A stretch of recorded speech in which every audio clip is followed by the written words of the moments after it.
Alors, bon matin à vous tous. J'espère que vous allez bien et je salue nos co-animateurs avec nous ce matin. Avant tout, je vous présente Jean-Marc. Bonjour Jean-Marc, j'espère que tu vas bien. Bonjour, bonjour Michel, bonjour Emilien, bonjour tout le monde. Oui, ça va bien aussi. Juste un instant, j'ai un petit problème ici. Bonjour Jean-Marc, j'espère que tu vas bien. Bonjour, bonjour. J'essaie de me corriger ici. Oui, ça va bien aussi. Oh. Juste un instant, j'ai un petit problème ici. OK. Donnez-moi 30 secondes. C'est la première fois que cela m'arrive. Je ne comprends pas. OK. Est-ce que vous... Je ne sais pas si je suis encore en ligne. Donnez-moi 30 secondes. Je vérifie cela.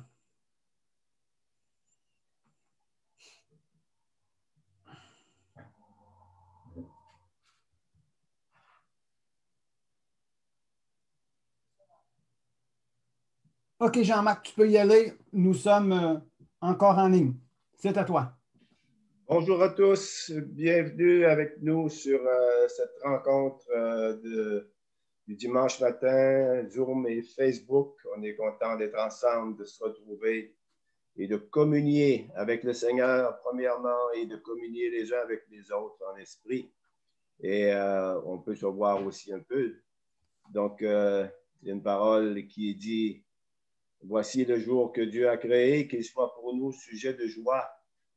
Chaque jour qui nous est donné, c'est une création de Dieu. Dieu a créé chaque jour qu'on peut vivre. Et on peut le bénir, on peut le glorifier, le remercier, parce que tout vient de lui, tout est par lui et tout est pour lui. Ici en Gaspésie, je ne sais pas chez vous ce matin, mais ici en Gaspésie, il fait très beau. On a le beau soleil avec nous.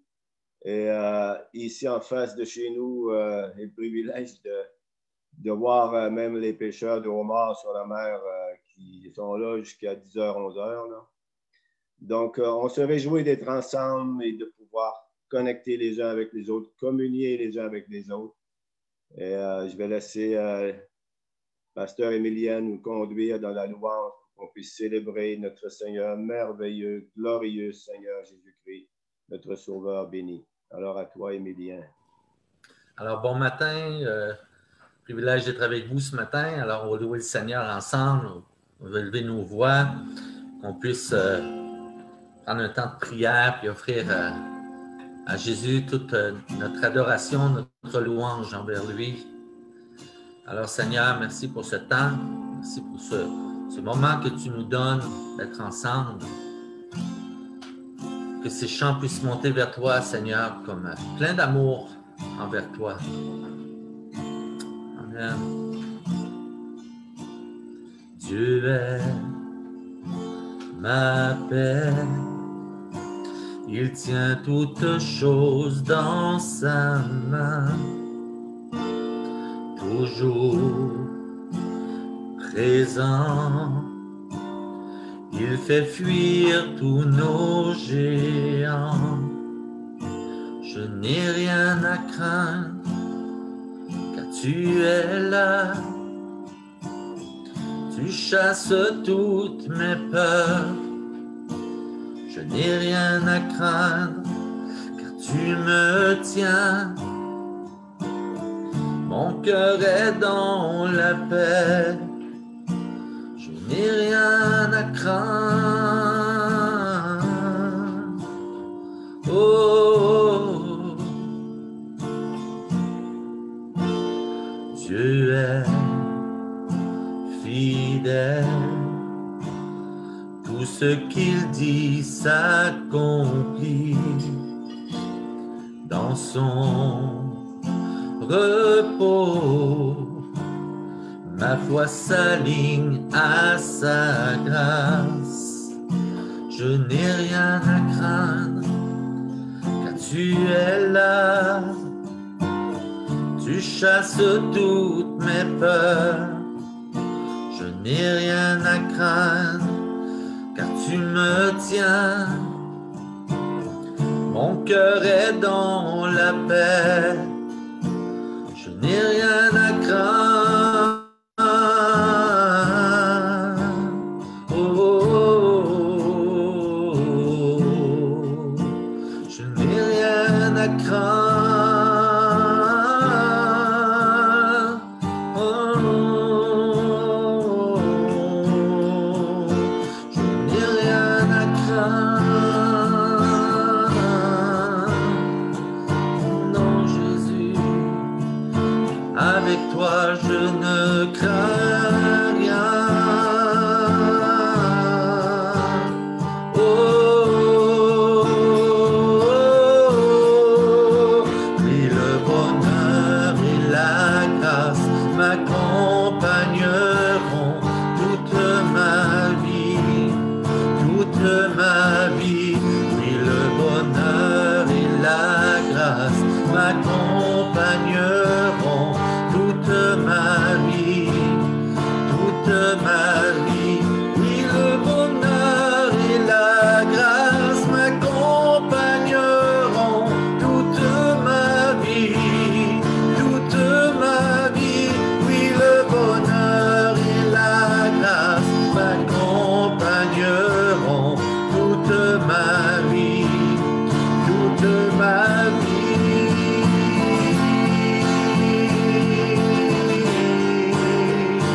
Oh,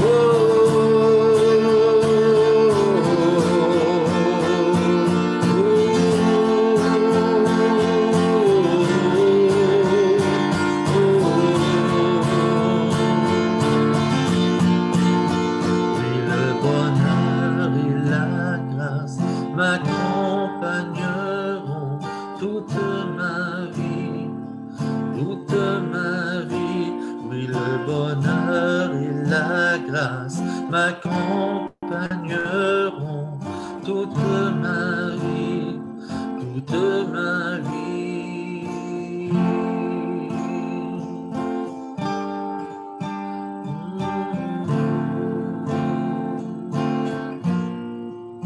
Merci Père de ta présence parmi nous ce matin. Merci pour le bonheur, Père, que tu places dans notre cœur, sur nos vies. Gloire à toi, Père. On veut juste t'adorer, te louer, Seigneur, ce matin. Garde-nous ancrés en toi, Jésus. Toujours, Seigneur, les yeux fixés sur toi. Par ton Saint-Esprit, Seigneur. Donne-nous la force et la puissance, Seigneur, de toujours te suivre, d'être avec toi, Père, de toujours faire de toi le premier.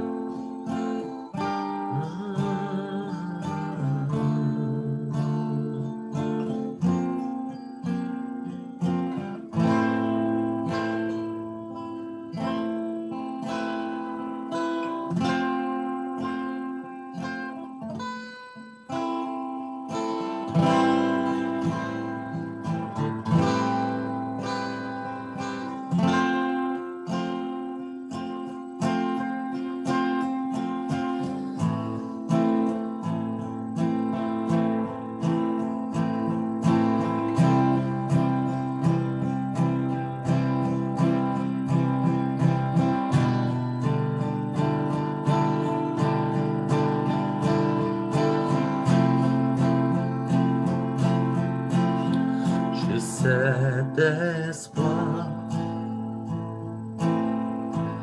tel une encre pour mon âme,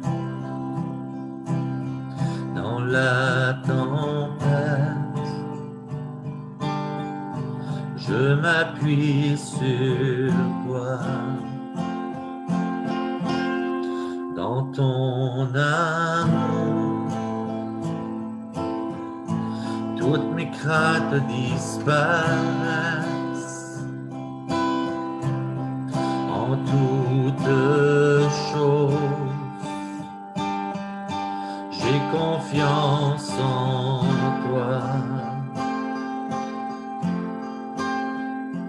Mon espoir est assuré à la croix. as tout donné, tu nous as rachetés.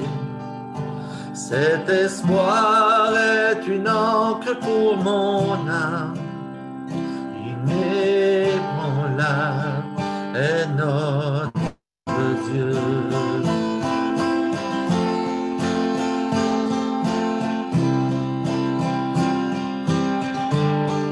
Dieu éternel, tu étais et tu seras. Tu es fidèle, toujours près de moi. Mon espoir est assuré à la croix. Tu as tout donné, tu nous as rachetés. Cet espoir est une encre pour mon âme, inébranlable est notre Dieu. Mon espoir est assuré à la croix. Tu as tout donné, tu nous as rachetés. Cet espoir est une encre pour mon âme, inébranlable est notre Dieu.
Ta parole est certaine, tes promesses sont parfaites. Mon espoir est en toi. Ton nom est plus haut, ton nom est plus grand. Mon espoir est en toi. Ta parole est certaine, tes promesses sont parfaites. Mon espoir est en toi.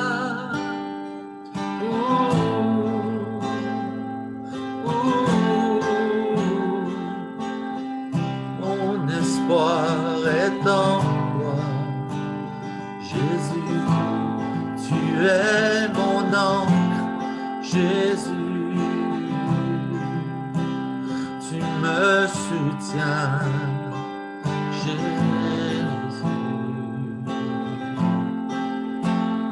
Oh, oh, oh. Mon espoir est assuré à la croix. Tu as tout donné, tu nous as rachetés. Cet espoir est une encre pour mon âme, inébranlable est notre Dieu. Mon espoir est assuré à la croix. Tu as tout donné, tu nous as rachetés. Cet espoir est une encre pour mon âme, inébranlable est notre Dieu.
abandonnant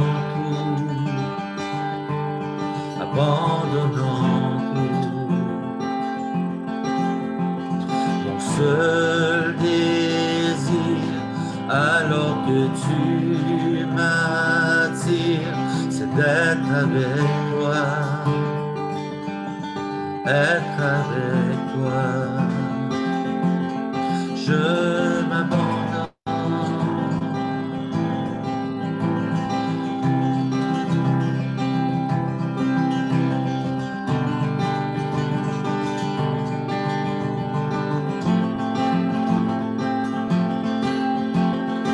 Par ta grâce, viens inonder mon âme.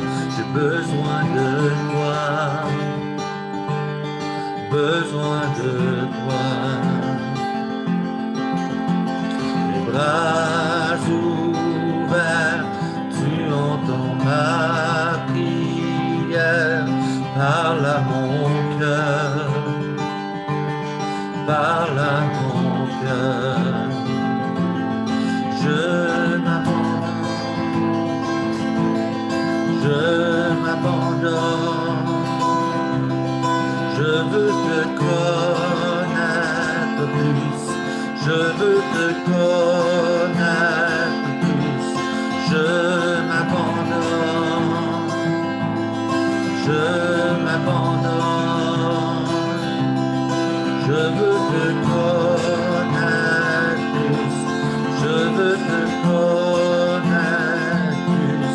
Je m'abandonne, je m'abandonne. Je veux te connaître plus, je veux te connaître plus. Je m'abandonne, je m'abandonne. Je veux te connaître plus, je veux te connaître plus.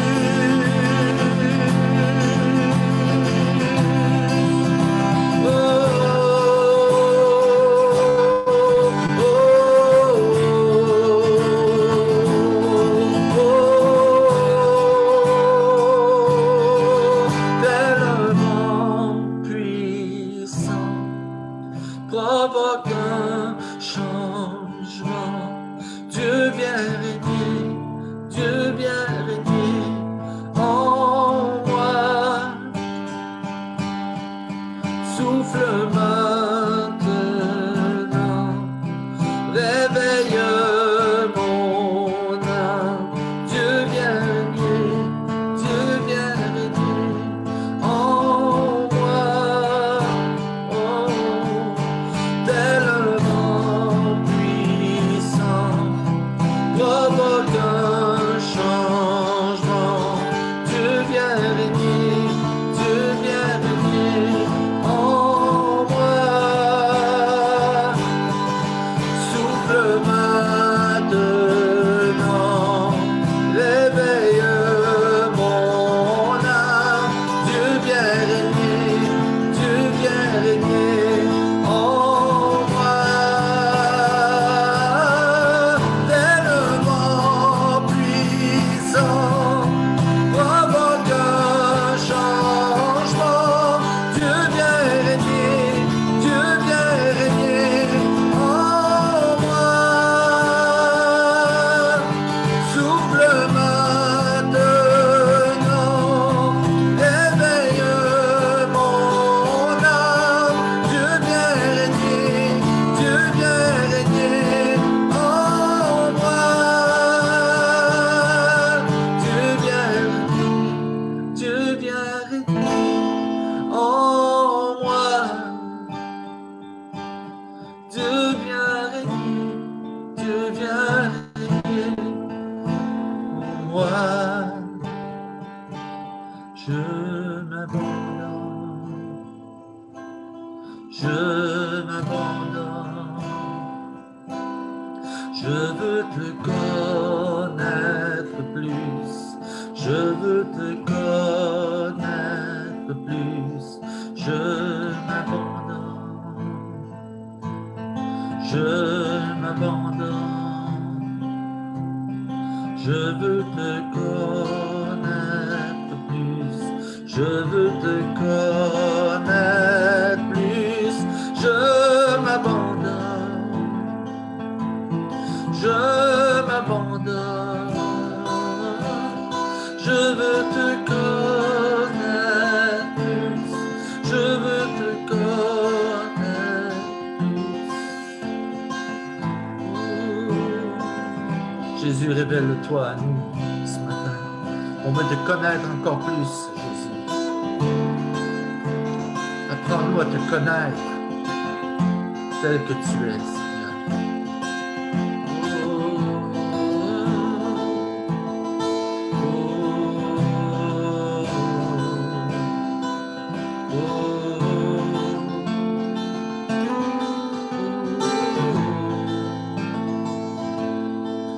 Je m'abandonne à toi.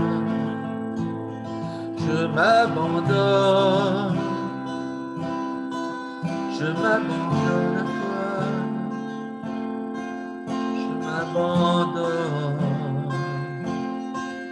Prends tout de moi, Jésus.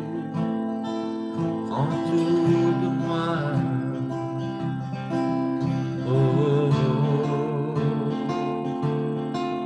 oh,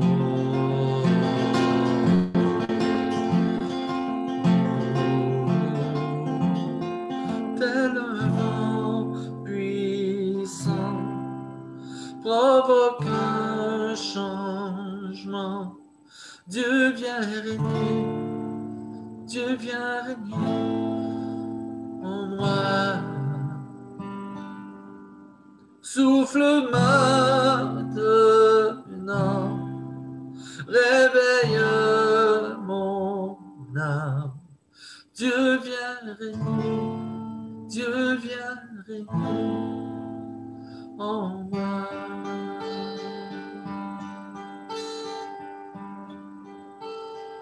Oh,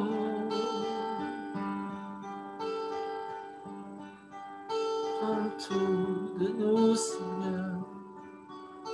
Oh.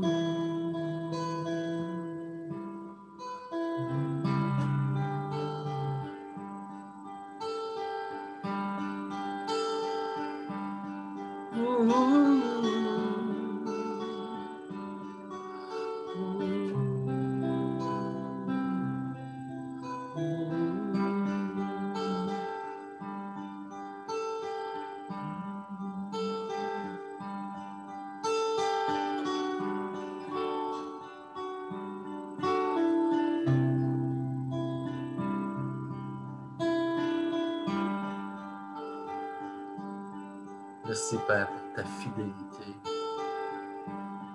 pour ton engagement envers nous, Seigneur, ta promesse, ta présence au milieu de nous ce matin, ta protection, Seigneur. Nos cœurs sont abrités, Seigneur, sous ton aile. Comme le legs, Seigneur, qui nous permet de voler, pour avoir une vision de toi encore plus grande. Merci pour cette liberté en toi.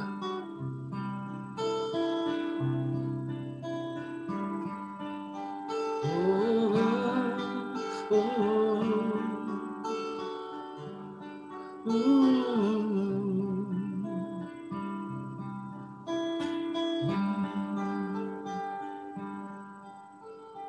Cœur à cœur avec toi,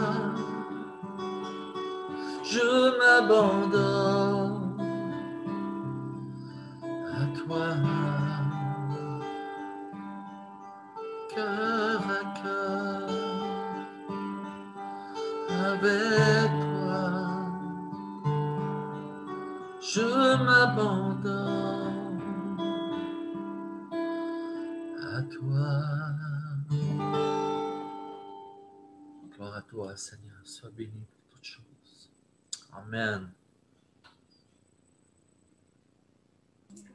Merci, pasteur Émilien pour ce temps de louange, ce temps d'adoration, ce temps de douceur.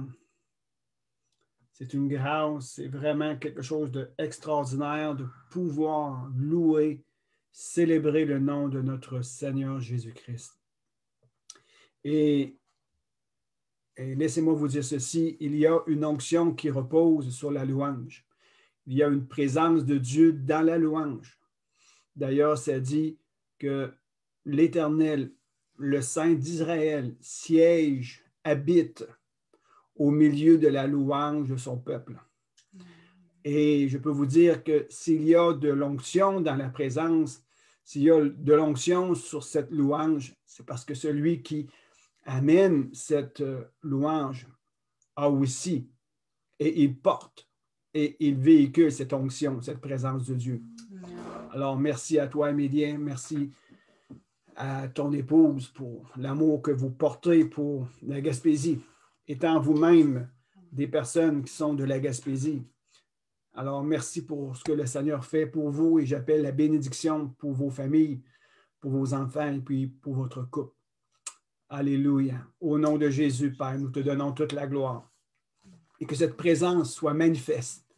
Cette présence de l'Éternel soit manifeste sur ce Zoom, sur ce Facebook, dans nos régions, à la grandeur du Québec. Le Québec a besoin de goûter à cette onction, à cette présence merveilleuse et glorieuse aujourd'hui.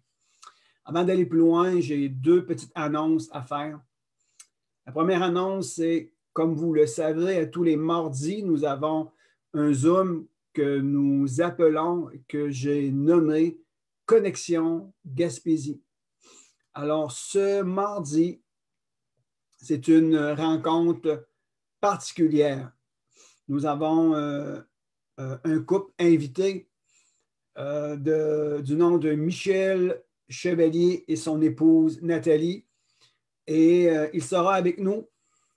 Et on va faire une petite modification, un changement dans ce Zoom Gaspésie. Alors, venez en grand nombre nous rejoindre pour des moments de révélation, des moments de tendresse, des moments de grâce, de paix et de communion fraternelle.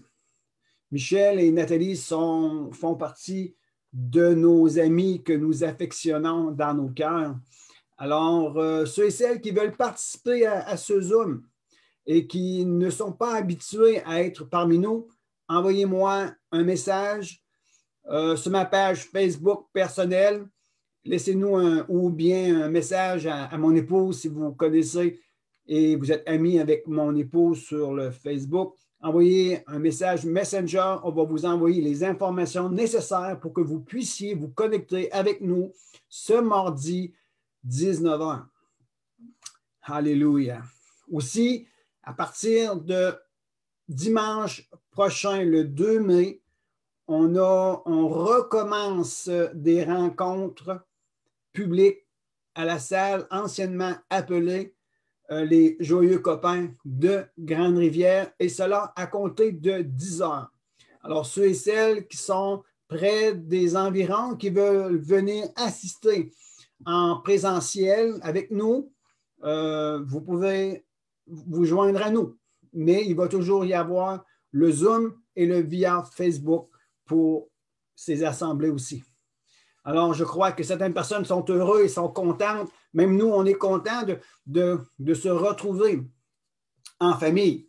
Oui, on peut le dire, en famille. Le peuple de Dieu est une grande famille qui tourne en entour de notre Seigneur et Sauveur. Nous sommes frères et sœurs dans la foi en Jésus-Christ et nous avons été rachetés par le sang merveilleux de l'agneau. Alléluia. Amen. OK, sans plus tarder, aujourd'hui, j'ai des textes à vous lire. J'avais dans mon cœur, vendredi matin, je ne sais plus quelle journée, je me suis levé et j'ai lu un texte. Et ça l'a percuté mon cœur et je veux vous en faire la lecture. Je ne sais pas comment la suite de cette dialogue des textes du Nouveau Testament, Matthieu, Marc et Luc, va nous y conduire ce matin. Je ne le sais pas. Mais mon objectif premier est d'amener à un éveil dans notre conscience. À un éveil dans notre conscience. Rappelez-vous, la semaine dernière, je vous ai dit ceci. Lorsque Dieu vient vers l'humanité, il ne parle jamais en premier lieu du péché. Jamais. Il va venir pour éveiller la conscience. Il va venir placer l'homme, la femme, jeune homme, jeune fille, et même des familles entières à une prise de conscience, à être éveillé, à être affecté ou prendre conscience de ce qui se passe. Pourquoi? Pour qu'il puisse se poser des questions. Et lorsque l'homme, la femme, jeune homme, jeune fille, ou même des familles entières, parce que j'aime dire des familles entières, parce que le temps vient où des familles entières vont être percutées par la grâce de Dieu. Alors, lorsque Dieu vient, il touche et il fait prendre conscience d'une situation quelconque.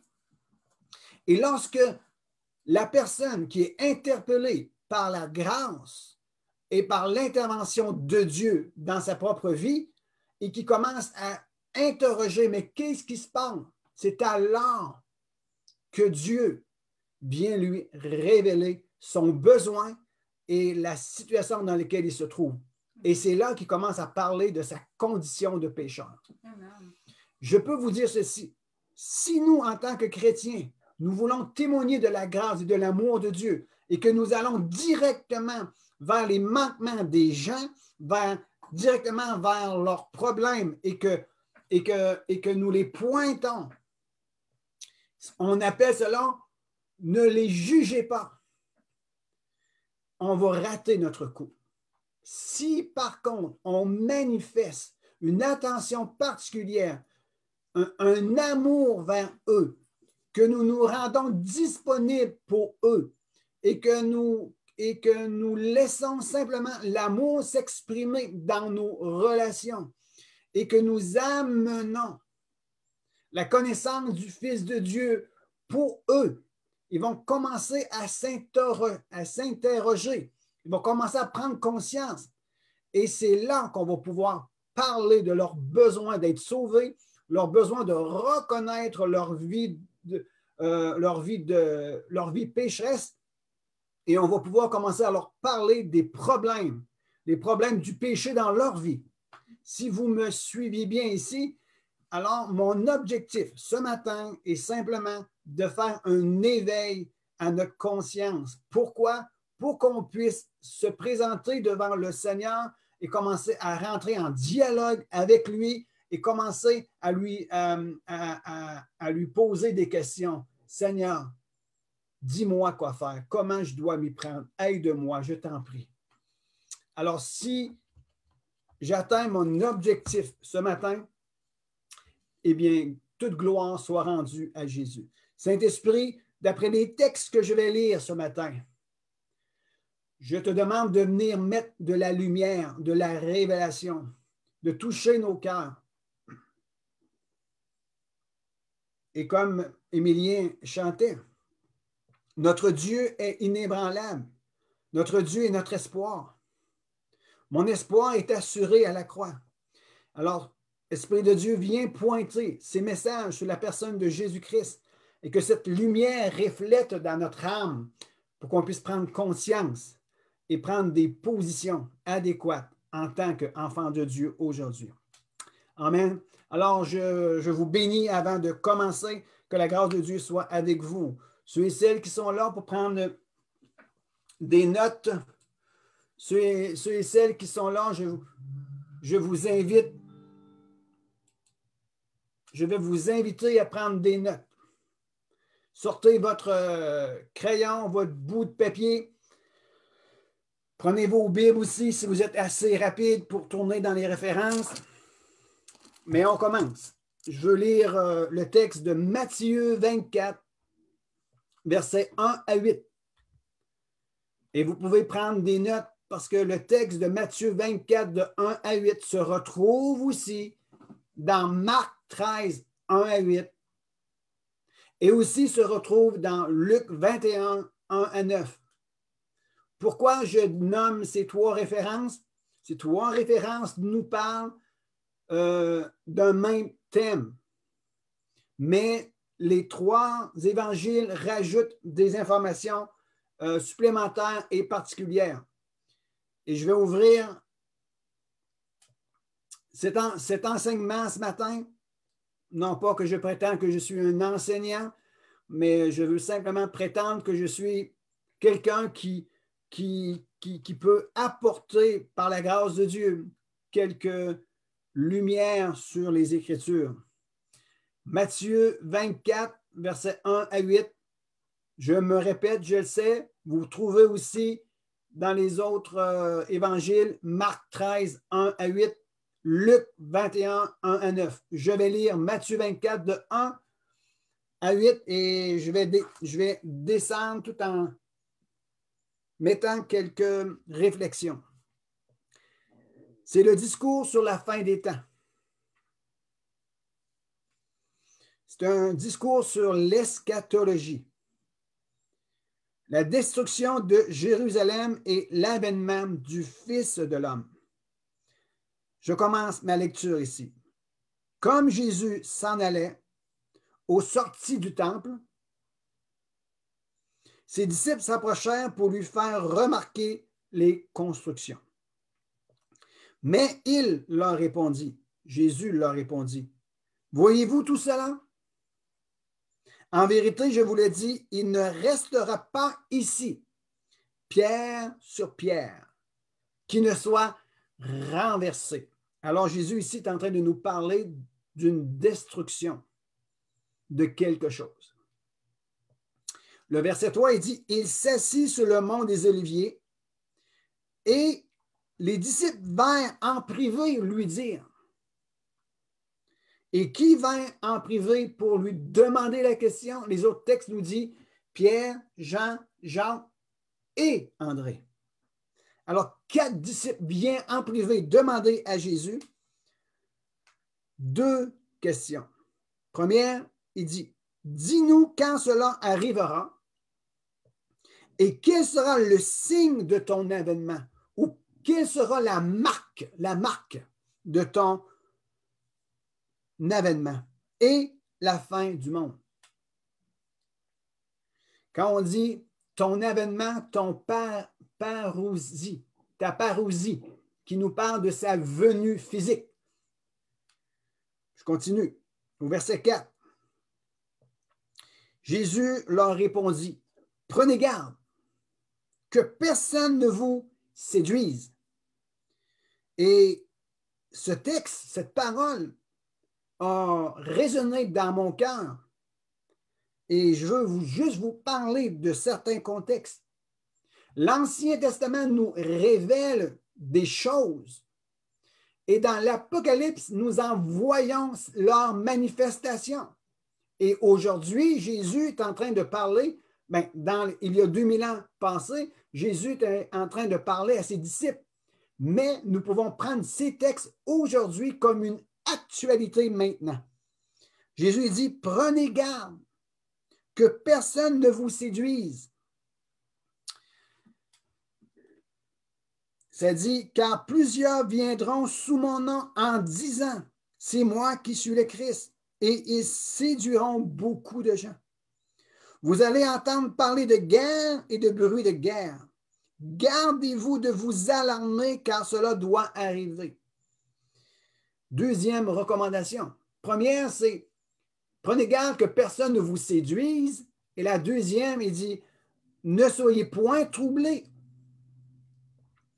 Et on continue. Car cela doit arriver. Mais ça ne sera pas la fin. Wow. Des guerres, des bruits de guerre.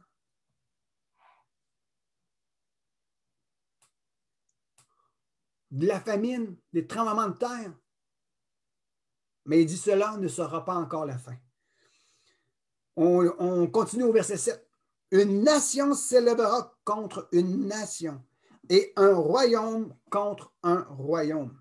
Il y aura par endroits des famines et des tremblements de terre. À certains endroits, il va y avoir ceci. À certains autres endroits, il va y avoir cela. Vous allez entendre des bruits de guerre. Il va y avoir de la guerre. Une nation va se lever contre une autre nation. Un royaume contre un autre royaume. Le royaume des ténèbres va vouloir s'élever contre le royaume de Dieu. Au verset 8 maintenant. Tout cela ne sera que, et écoutez-moi bien ici, je vais oser dire quelque chose sans aller trop loin, parce que mon objectif est simplement de éveiller votre conscience afin que l'Esprit de Dieu puisse vous parler à vous personnellement. Si notre conscience est réveillée, si notre attention est attirée vers et par la parole de Dieu, alors nous nous positionnons dans un endroit où Dieu peut nous interpeller et nous parler. Il faut être interpellé par la parole de Dieu. Il faut être éveillé pour que nous puissions commencer à entendre et à comprendre ce que l'Esprit de Dieu a à dire pour l'Église. Si nous sommes insouciants, si nous ne sommes pas attirés par les choses de Dieu, si nous ne détournons pas notre attention pour voir Dieu, nous ne pourrons jamais l'entendre. C'est fort ce que je suis en train de vous dire ici. Si nous ne déplaçons pas notre regard en direction de l'Éternel, nous ne pourrions pas l'entendre. Et si nous ne l'entendons pas, comment allons-nous être convaincus et comment allons-nous être transformés, comment allons-nous être nourris et comment allons-nous être dirigés par son esprit? Il faut que notre regard soit détourné vers lui. C'est ce que le prophète Habakkuk disait dans Habakkuk 2. Il dit, je vais aller sur la tour selon okay. Je ne le dirai pas à peu près n'importe comment. Quand des fois on manque un mot, on passe à côté et puis on passe à côté de ce que le verset veut dire. J'essaie de le trouver. Ce n'était pas dans mes notes. Habakkuk 2. Habakkuk 2. Ici, voici qu'est-ce que Habakkuk dit. Je vais prendre mon tour de garde et je vais me tenir sur le rempart. Et voici, ça commence à être intéressant. Je vais guetter pour voir ce qu'il me dira. Wow! Je vais guetter pour voir ce qu'il me dira. Alors, aujourd'hui, l'objectif de cette étude est de faire en sorte que vos regards soient tournés vers la parole de Dieu afin que vous puissiez entendre de lui. On continue. J'étais au verset 8, ça dit ceci. Tout cela ne sera que le commencement des douleurs. Wow! Les douleurs commencent fort, n'est-ce pas? Des bruits de guerre, des guerres, des nations qui se lèvent contre eux. Pardon. Alors, et j'aime le mot alors. Le mot alors peut être aussi dit dès ce moment. En ce moment-là. Il dit tout cela ne sera que le commencement des douleurs. Il dit à ce moment-là, on vous livrera au tourment. Et l'on vous fera quoi? Mourir. On parle à qui ici? On parle des chrétiens, des croyants. Et pour certains autres hommes et femmes, il dit dès ce moment, dès le début des douleurs, dès le commencement des douleurs, arrivera maintenant le temps où on va vous livrer au tourment, où l'on vous fera mourir et vous serez haïs de toutes les nations à cause de mon nom. Et ça sera pour beaucoup une occasion de chute.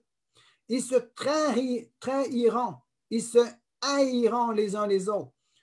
Et là, ça nous dit ici, plusieurs faux prophètes. Voici comment que la séduction viendra. La séduction viendra par des messages quelconques, par des attitudes et des actions. Il dit, plusieurs faux prophètes s'élèveront et séduiront beaucoup de gens. Et en raison du progrès de l'iniquité, le péché va abonder de plus en plus. Ce que nous appelons bien, ce que nous avons appelé bien, maintenant sera appelé mal. Et ce qui était appelé mal dans le passé, nous allons l'appeler bien maintenant. En raison du progrès de l'iniquité, qu'est-ce qui va se passer? L'amour d'un plus grand nombre se refroidira. Mais celui qui persévérera jusqu'à la fin, sera sauvé. Voici une des réflexions qui est bien personnelle. Je vous la dis et restez seulement dans cette réflexion et demandez à l'Esprit de Dieu de vous parler à propos d'eux. La parole de Dieu nous enseigne que dès le commencement des douleurs, il y aura aussi pour le chrétien des temps difficiles.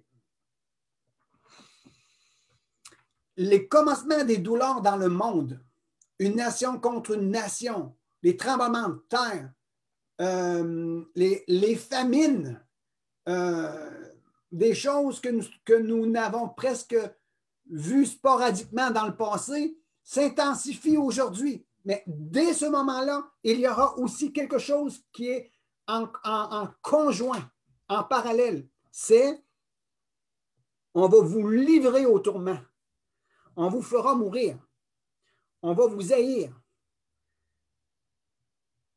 Et on va vous amener devant des tribunaux pour vous accuser à cause de mon nom. Wow! Je vais maintenant au verset 13. Je répète le verset 13. Mais celui qui persévérera jusqu'à la fin sera sauvé. Une autre recommandation ici, c'est que nous devons persévérer. Et je vais essayer, tenter de vous expliquer comment on peut persévérer au milieu de tout ce tumulte et ce conflit dans le monde. Amen. Le verset 14 dit, cette bonne nouvelle du royaume sera prêchée dans le monde entier pour servir de témoignage à toutes les nations. Il faut que le chrétien persévère et reste debout devant l'adversité, à genoux dans la présence de Dieu et d'annoncer le message de la bonne nouvelle malgré tout, parce que le message de la bonne nouvelle leur servira de témoignage. Alors quoi? Alors viendra la fin. Alléluia. Je veux maintenant vous parler dans le verset 4. Ça dit, prenez garde que personne ne vous séduise. Oui, il y a des guerres. Et il y a toutes sortes de choses. Mais Jésus met un accent sur la parole qui dit, prenez garde à la séduction. Jésus n'a pas dit de prendre garde aux famines, de prendre garde aux conflits, de prendre garde à la guerre, malgré que c'est dévastateur, malgré que ça vient faire du mal et c'est dangereux et même ça crée de la crainte, ça crée de la déstabilisation dans le monde. Mais Jésus parle aux chrétiens, il parle à ses disciples, il dit, vous, je vous dis, de prendre garde à la séduction. La séduction, c'est pire que la guerre. La séduction a une puissance plus élevée que le mouvement de la guerre. Si cela ne serait pas vrai, Jésus ne nous fera pas pointer vers cette recommandation. Il dit, prenez garde que personne ne vous séduise. Et au verset 6, ça nous parle, ne soyez point troublés. Et le mot troublé, dans le grec, a une autre signification aussi, qui nous parle ne gémissez pas. Ne soyez pas troublés et ne gémissez pas. Qu'est-ce que ça veut dire gémir? Gémir veut dire faites attention pour ne pas faire entendre vos plaintes. Faites attention à la manière que vous allez véhiculer des propos à propos de ce qui se passe. La parole de Dieu nous met comme une recommandation chrétienne. Ne gémissez pas devant ce que vous voyez. Ces choses doivent arriver. Et Jésus veut nous encourager. Ne t'inquiète pas. Ne sois point troublé. Garde tes yeux fixés sur moi, demeure en moi. Et le chrétien et même le monde sont invités à aller dans la présence de Dieu, à trouver son refuge en lui. Le verset 8, ça dit, ces choses seront un commencement de douleur. Wow! Commencement de douleur. Allons dans Marc 13. Et on va lire au verset 9. On va aller un peu plus loin dans la réflexion. Marc 13, verset 9. Je suis en train ici de rajouter. Non, c'est pas ce que je dois dire. L'évangéliste Marc et l'évangéliste Luc rajoutent des informations supplémentaires au discours prophétique de Jésus sur les questions posées. Jésus est en train ici de faire un discours prophétique parce qu'il y avait deux questions qui lui étaient posées. Et l'évangile de Marc, il rajoute des choses directement suite à ce discours. Et ce que nous voyons dans Marc 13, le verset 9 à 13, que nous allons lire tantôt, et qui se retrouve aussi dans Luc 21, 13, 15, je vous donne beaucoup de références, mais vous devez aller les lire. Vous devez aller lire ces passages pour vous, afin que l'Esprit de Dieu vienne témoigner et vienne déposer quelque chose dans votre esprit. C'est important. Ce que je dis, c'est important, mais plus important encore, c'est ce que l'Esprit de Dieu vous dit à propos de ce que je suis en train de vous amener maintenant. Alors, la suite du discours de Jésus, Marc rajoute quelque chose d'important. Il rajoute quelque chose d'important que Matthieu, lui, il l'a laissé savoir dans autre texte. Ce que je vais vous dire maintenant dans Marc 13, 9 à 13, nous le retrouvons dans Matthieu 10, 16 à 23. Mais Marc et Luc ont trouvé que ces paroles devaient être mises à la suite du discours prophétique de Jésus-Christ. Alors, on va le lire maintenant dans Marc 13, 9 à 13.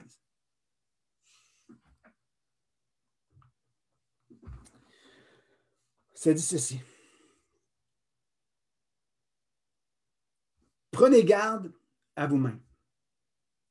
On a lu un peu plus haut dans le verset 5, ça dit « Prenez garde que personne ne vous séduise. » Et maintenant, Jésus revient en disant « Prenez garde à vous-même. » Alors, c'est notre responsabilité. Il dit quand ça dit « Prenez garde à vous-même », il amène cette recommandation, il amène cette mise en garde ou il amène une exhortation quelconque, un enseignement quelconque directement à vous, directement à moi. Pourquoi? Pour qu'on puisse se responsabiliser personnellement face à ce qui nous est annoncé. Laissez-moi juste parler de ceci. Il y a des messages dans la parole de Dieu. D'ailleurs, c'est la base même.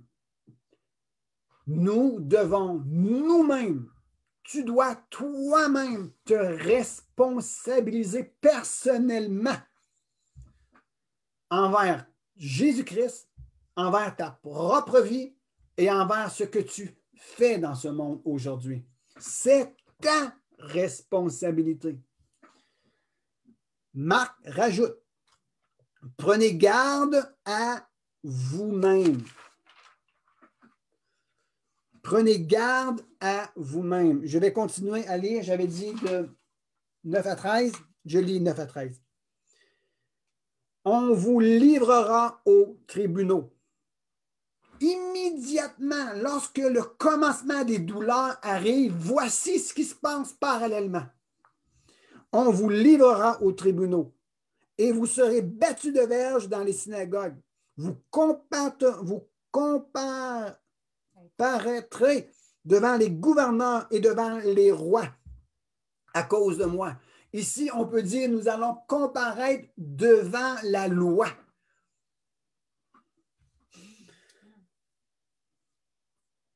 Et ça dit, et devant les rois à cause de moi pour leur servir de témoignage. Il faut premièrement que la bonne nouvelle soit prêchée à toutes les nations. Il y a un texte qui dit dans Luc, il dit quand ces choses arriveront, redressez-vous, relevez la tête, votre délivrance est proche. Et ces choses vous donneront l'opportunité de témoigner. Témoigner pourquoi? Pour annoncer quoi? La bonne nouvelle en Christ Jésus. C'est une excellente opportunité que nous avons aujourd'hui, malgré ce qui se passe dans le monde, les commencements des douleurs et l'oppression que nous allons vivre. C'est une opportunité qui nous est donnée de prendre notre responsabilité, à veiller sur soi-même et à relâcher le témoignage. Probablement que dans la semaine prochaine ou les semaines à venir, je vous parlerai d'une autre révélation qui nous est dit que n'ayez aucune crainte, le Saint-Esprit est avec vous et c'est lui qui parlera à travers vos bouches. Ça, c'est un autre enseignement que je veux vous apporter dans les semaines à venir. Je veux rester sur mon texte ici. Pour leur servir de témoignage, le verset 10 qui dit « Il faut premièrement que la bonne nouvelle soit prêchée à toutes les nations. Quand on vous amènera pour vous livrer, ça dit ici, ne vous inquiétez pas d'avance de ce que vous direz. Inquiète-toi pas de ce que tu dois dire. Mais dites ce qui vous sera donné à l'heure même, car ce n'est pas vous qui parlerez, mais le Saint-Esprit lui-même. Le frère livrera son frère à la mort, et le père son enfant. Les enfants se soulèveront contre les parents et les feront mourir. Vous serez haïs de tous à cause de mon nom, mais celui qui persévérera jusqu'à la fin sera sauvé. J'ouvre une petite parenthèse et très rapide. On est en train de commencer à nous éduquer à cela. Les gouvernements, les lois et les décrets gouvernementaux sont en train de nous exercer à agir de cette manière-là. Je relis ici. Le frère livrera son frère. N'est-ce pas ce qui nous est, n'est-ce pas ce qui a été recommandé de la part des gouvernements et de la santé, de l'OMS, l'Organisation mondiale de la santé? Ils disent subtilement, si vous voyez quelqu'un faire ceci, faire cela, qui vient à l'encontre des mesures sanitaires, dénoncez-les. Est-ce que c'est vrai? Certains vont dire, oui, mais c'est pour la bonne cause.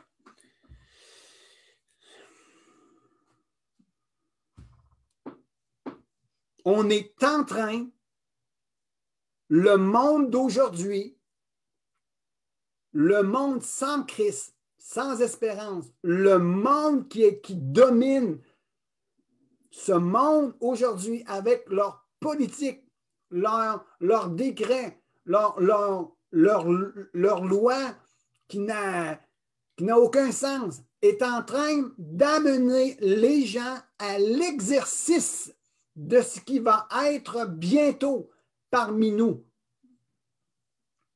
Et c'est comme sous l'aspect de pour ta sécurité. C'est ça la séduction. On est en train de nous dire dévoile ceci, mets à lumière cela. Ne vois-tu pas ce que les autres font? Et si tu ne les dévoiles pas, ça risque pour ta santé. On est en train de vouloir dénoncer les uns les autres. On est en train de haïr les uns les autres parce qu'ils ne se conforment pas à ceci ni à cela. Où est la liberté là-dedans? Il n'y a plus de liberté, plus de droit. Je ne suis pas en train de vous dire que de ne pas veiller les uns sur les autres, mais je suis en train simplement de vous dire, voici la tactique qu'il utilise pour nous exercer à un moment propice de livrer son frère, de se soulever contre, de dévoiler des secrets. On est en train de nous amener là dans une façon subtile et dans une façon de séduction. Ils disent, vous le faites, c'est pour votre protection. La séduction agit toujours de cette manière-là.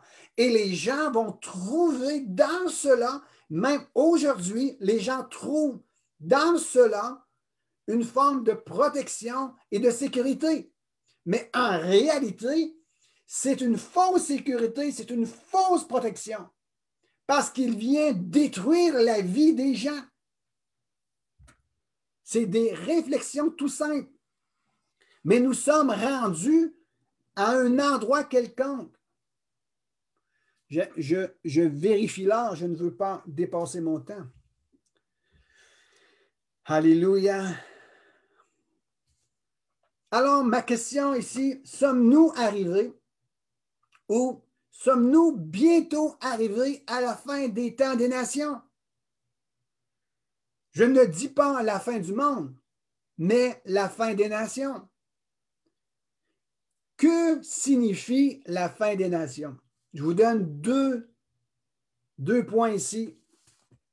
Le premier, c'est que le temps des nations, c'est un temps donné où Dieu lance un appel. C'est un temps où Dieu appelle tout le monde à la repentance et au salut. Le temps des nations pour le retour à l'Éternel dans un cœur repentant et faire partie de la famille de Dieu, le temps des nations ou le temps de grâce.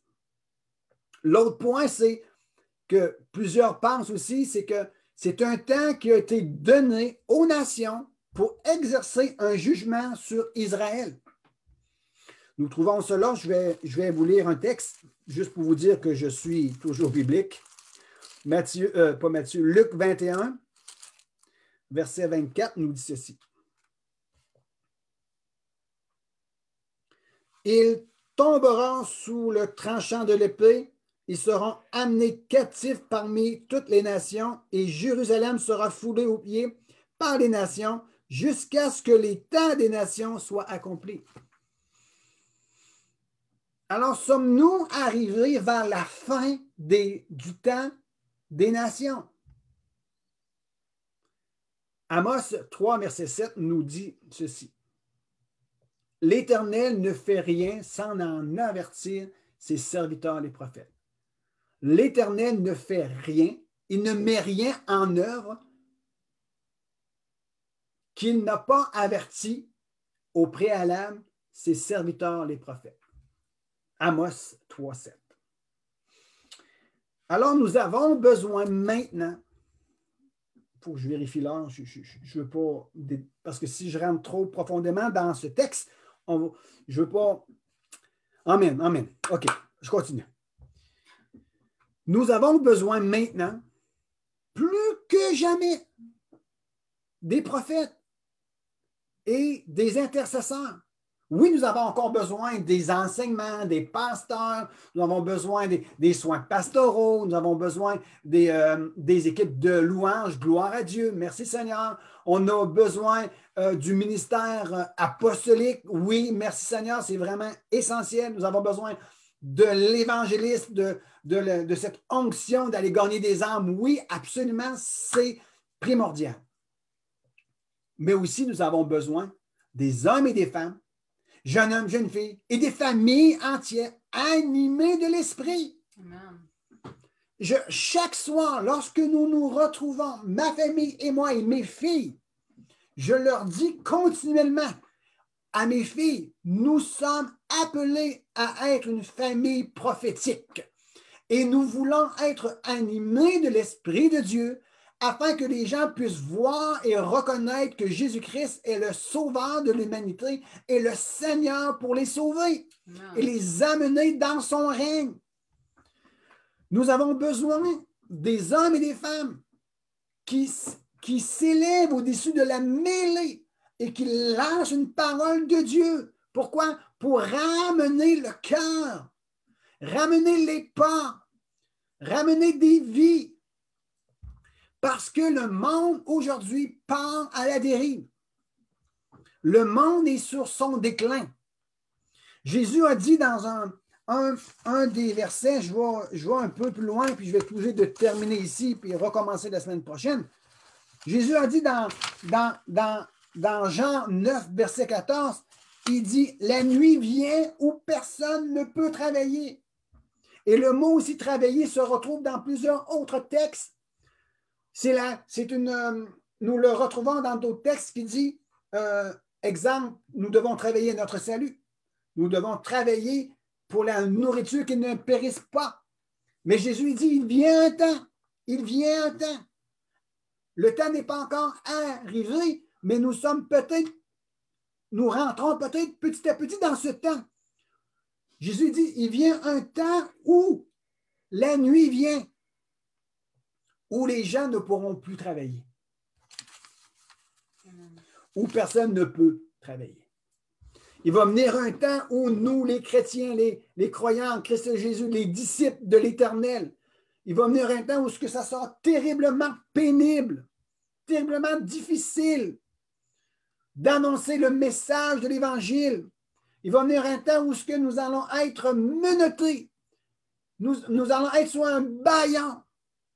Et d'ailleurs, c'est commencé. Ne me dites pas que les mesures qui sont prises à l'heure actuelle visant à empêcher la propagation du virus est pour le virus simplement. Je respecte les signes, je respecte les mesures sanitaires pour nous protéger, pour nous laver les mains. Faire attention, c'est normal, il faut faire attention. La maladie, le virus est présent et nous devons en prendre conscience. Mais pensez-vous que les mesures qui sont prises sont des mesures efficaces? Est-ce des mesures efficaces à 100%? Je ne le sais pas. Je m'abstiens de tout commentaire. Mais le temps vient où personne ne pourra travailler. On va nous menotter, on va nous empêcher de parler. Et est-ce que le masque n'est pas un entraînement pour un monde futur à apprendre à se taire et à ne dire ce que les gouvernements veulent que l'on dise? Comment voulez-vous, dans le monde spirituel, parler et déclarer lorsque notre bouche est fermée? Nous sommes dans un monde de séduction. Je n'ai rien contre le port de masque, loin de là. Je n'ai rien contre la distanciation, loin de là. Je n'ai rien contre le lavage de mains. Je prends ma douche chaque jour. Mais je peux vous dire, est-ce que c'est efficace à 100%? Ou ne serait-il pas des mesures qui sont imposées pour infiltrer et appeler le peuple à être soumis et à se taire? Voyons-le d'un point de vue spirituel. Dans le naturel, ça a un effet quelconque. Et merci Seigneur pour si cela, c'est efficace. Je n'ai rien contre. Je ne veux pas lancer une révolte par rapport à ces mesures. Loin de là. Je veux demeurer dans la paix. Mais est-ce que ces mesures-là ne sont-ils pas un signe, une marque pour entraîner l'humanité dans une forme de séduction et amener l'humanité à se taire, à s'éloigner d'eux? Jésus l'a dit. Il vient un temps où la nuit vient, où personne ne peut travailler. C'est difficile de relâcher une parole de bénédiction quand on est bâillonné. C'est difficile d'aller vers quelqu'un quand on est dans une distanciation. C'est difficile de vivre une communion fraternelle lorsqu'on est isolé dans nos maisons. Je voyais ça d'un point de vue spirituel, d'un point de vue de l'esprit, et ce qui est sur le point d'arriver sur l'humanité. On a besoin de prophètes, on a besoin d'intercesseurs. Ceux qui sont des intercesseurs dans leur vie appellent le prophétique à se manifester. Et je termine ici. Je termine sur ces quelques mots. La semaine prochaine, Dieu voulant, je vous parlerai directement de la séduction. Comment la séduction se manifeste-t-elle? Et quel est son but précis? Mais je veux terminer avec ceci. Nous avons besoin des frères et sœurs, des hommes et des femmes, jeunes hommes, jeunes filles. Nous avons besoin des familles entières qui commencent à s'humilier dans la présence de Dieu et qui commencent à rechercher le conseil de Dieu, qui commencent à intercéder en faveur du peuple de Dieu et en faveur de l'humanité. Et lorsque l'esprit de l'intercession est interpellé et éveillé par l'Esprit de Dieu, je vous dis ceci, il y aura la naissance puissante de prophétiques relâchés au milieu de nous. Alors, si vous n'êtes pas appelé à être un homme, une femme, jeune homme, jeune fille, à être directement à l'avant-scène pour proclamer la parole de Dieu avec puissance et hardiesse, bien devenez et devenons des intercesseurs dans notre lieu secret, derrière les rideaux fermés de ce monde, derrière les rideaux fermés vers le monde. Présentons-nous devant le voile déchiré, vers le trône de miséricorde et intercédons en faveur de la grâce et de la justice de Dieu pour le monde. Et l'intercession mettra en naissance le prophétique au milieu de nous. Amen. Je termine sur ça. Rentrez dans vos temps de prière. Rentrez dans vos temps de prière. Fermez les rideaux vers le monde. Pointez vos regards vers le voile déchiré en direction du trône de miséricorde. Amen. Et intercédez, devenez des intercesseurs et l'onction prophétique sera relâchée et le monde trouvera espoir, direction, consolation et reconnaîtront que Jésus-Christ est concerné pour eux. Amen. Amen. Alléluia. Yes. Ô Père éternel, simplement pour te demander, Seigneur, donne-nous et il y a un mot qui vient sur mon cœur. Saint-Esprit, viens te fondre sur nous. Qu'on soit enveloppé de ta présence, qu'on soit enveloppé de toi, que ce message soit enveloppé de ta présence, que les gens puissent entendre et recevoir ce que tu as à dire maintenant pour les temps dans lesquels on se trouve, que les gens puissent entendre ce que tu as à leur dire. Et j'invite les gens à se tourner vers le Seigneur, à veiller, à être sobre, à être prudent, à être comme une colombe, rusé comme un renard, sage comme la colombe, et tendez l'oreille vers ce que Dieu veut vous dire maintenant. Jésus nous a parlé ce matin à travers les Écritures. À vous maintenant de vous responsabiliser. Si moi, je me responsabilise maintenant face à la parole de Dieu maintenant, nous allons affecter le cercle de nos relations. Du moins, affectons nos relations familiaux. Amenons-les sous la grâce, sous la protection du Très-Haut, dans le nom de Jésus. Alléluia. Que Dieu vous garde, que Dieu vous protège aujourd'hui. Je vais inviter Jean-Marc et Émilien, et je vais aussi demander si Émilien aurait à cœur de conclure ce temps par un chant, par une parole d'encouragement. Et nous allons nous laisser sur un temps de louange et de remerciement et de grâce dans le nom de Jésus. Amen. Alléluia.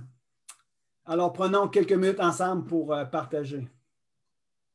Moi, ce que je crois, là, c'est que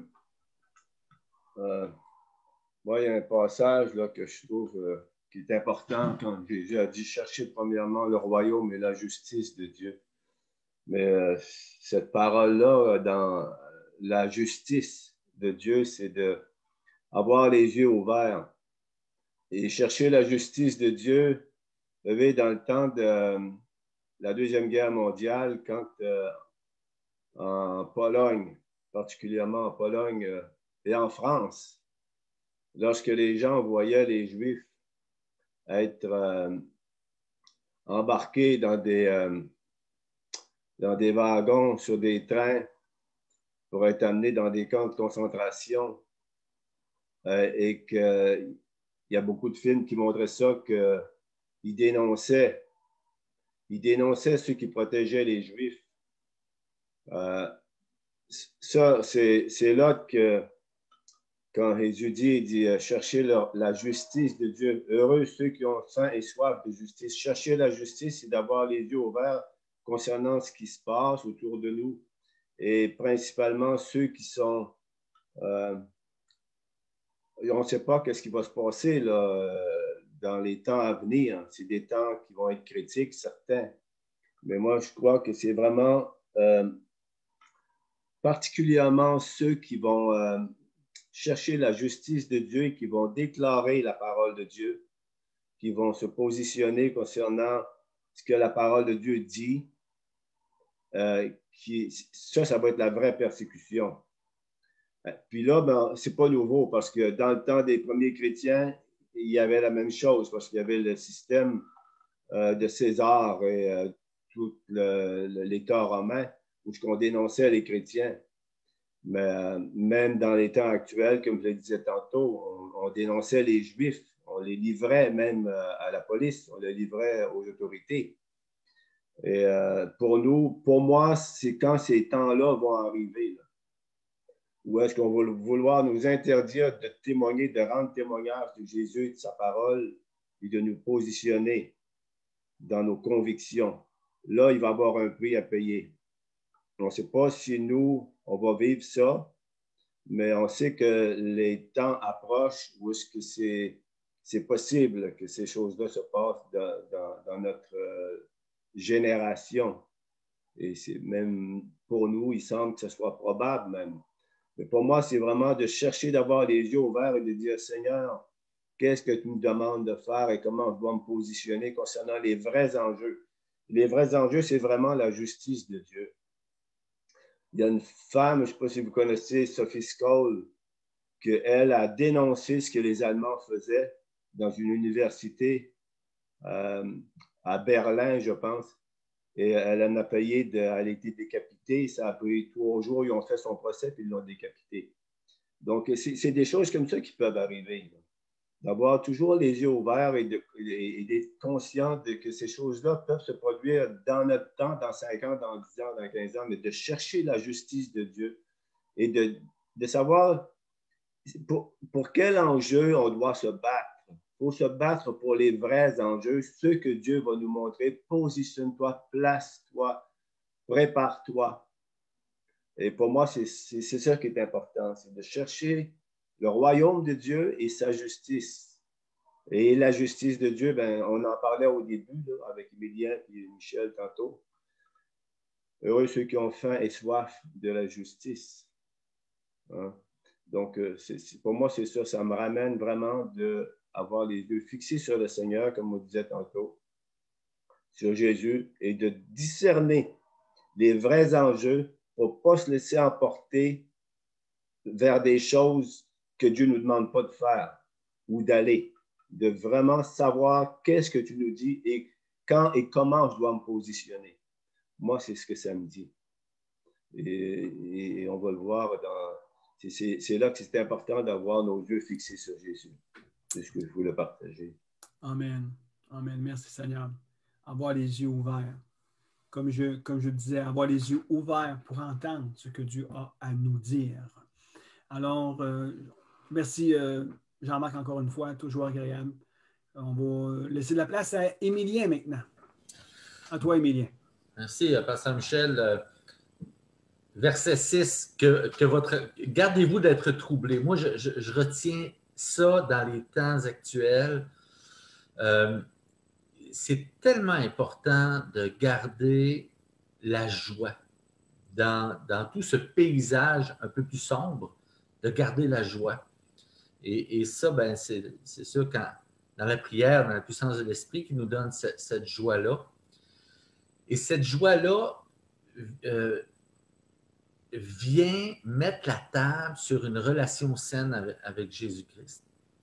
Et c'est pour ça que le fait de se garder d'être troublé, on sait que ces choses-là sont à venir, on sait qu'il y a des choses qui sont actuellement plus pénibles, mais à travers de ça, il y a la joie qui persiste. Il y a une joie qu'il faut qu'il demeure. Demeurez dans ma joie. Soyez joyeux. Priez constamment, mais demeurez dans ma joie. Et c'est pour ça que le dernier chant, je veux vous amener dans cette joie-là. Au-delà de ce que l'on vit, Dieu nous demande d'être joyeux. Et s'il y a une recommandation que je peux faire, Pasteur Michel, cette semaine, c'est soyez joyeux. Gardez la joie dans votre cœur. Dans votre témoignage, soyez des gens joyeux. Et cette joie-là, qu'elle soit contaminante. Et je veux, sans faire de jeu de mots, mais très actuel, soyons contaminants dans la joie du Seigneur Jésus. Alors, je vous invite à chanter avec moi pour ceux qui le connaissent. Et ceux qui ne le connaissent pas, bien, vous allez rapidement fredonner cette mélodie-là cette semaine. Tu es la lumière qui brille dans le noir. Oh, oh, oh. Tu es mon soutien, tu me redonnes l'espoir. Oh, oh, oh, oh. Non, je n'aurai pas honte de proclamer de tout mon être. Je veux le déclarer. Christ est ma joie. Christ est ma joie. Je n'aurai pas peur de chanter, pas peur de crier haut. Pourquoi me taire quand mon âme est accablée? Oh, oh, oh, oh. En toi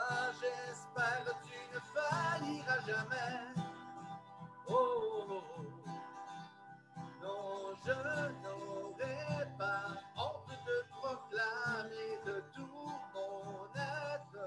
Je veux le déclarer. Christ est ma joie. Christ est ma joie. Oh, je n'aurai pas peur, chanter, pas peur de crier. Oh, Christ est ma joie. Christ est ma joie. Christ est ma joie. Je n'aurai pas peur, chanter, pas peur de crier. Pas peur, chanter, pas peur de crier. Oh. Alors soyez joyeux cette semaine dans Saint-Michel. C'est ma prescription. Amen, amen. Un excellent chant pour conclure notre avant-midi. Alléluia. Merci, Émilie, encore une fois. Alors, on salue aussi Anita qui est sur notre Zoom par téléphone. Alors, que Dieu vous garde, que Dieu vous bénisse abondamment, que votre épouse, vos épouses soient bénies, vos familles, vos enfants, petits-enfants pour ceux qui en ont. Et puis, ceux qui nous regardent, que la grâce de Dieu vous accompagne cette semaine. Et, comme Émilien disait, fredonnez ce chant. Dieu est ma joie. Christ est ma joie. Est ma joie. Amen. Bonne semaine à vous tous. Bonne semaine. Yes. Dieu vous bénisse. Bon dimanche. Amen. Et on se voit mardi soir pour le Zoom gaspésien. Émilien, es-tu avec nous pour la louange de ce mardi? Super. Yes. Amen. Alléluia. Et on se revoit dimanche matin en présence ensemble. Puis que Dieu vous garde. À bientôt. À bientôt. Bon dimanche. Bye. Merci. Alléluia.